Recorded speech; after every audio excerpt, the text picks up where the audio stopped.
आज मी तुम्हाला दाखवणार आहे छोले पुलाव. तर चला बघूयात. तर सर्वात पहिले आपल्याला इथे कांदा टोमॅटो कापून घ्यायचा आहे. कांदा बारीक चिरून घ्यायचा आहे आणि टोमॅटो स्लाइसेस करून ठेवायचे आहेत.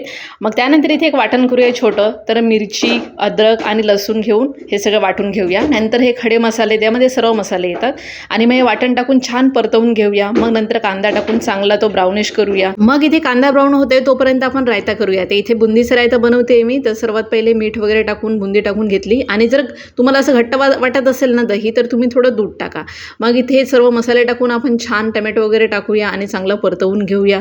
छान परतल्यानंतरच सगळ्या गोष्टी टाकायच्या हे लक्षात ठेवा. मग इथे बॉईल केलेले छोले टाकूया. ते छोले बॉईल करून घ्यायचे, नंतरच ॲड करायचे.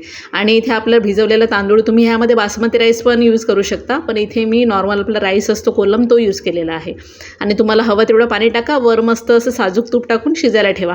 आणि मी खाली ना इथे तवा ठेवलेला आहे, का तर लागायला नको. जेव्हा पाणी सुकतं ना त्यानंतरच ठेवायचं, हे लक्षात ठेवा, पहिलेच नाही. आणि मग इथे आपला रेडी आहे पुलाव. तुम्ही पण हा पुलाव नक्की ट्राय करून बघा. एकदम बनवायला पण इझी आणि खायला तर खूप म्हणजे खूपच टेस्टी. म्हणजे तुम्ही ना असं विचार करतील की 1-2 वेळा किंवा सॅटर्डे असेल ना तेव्हा हा पुलाव बनवून खावा असं वाटेल. आणि ज्यांना छोले आवडत नाही खायला, त्यांना हा असा पुलाव बनवून दिला ना तर ते आरामात खाऊ शकतात. तर चला मग भेटूया पुढच्या ब्लॉगमध्ये. तोपर्यंत बाय.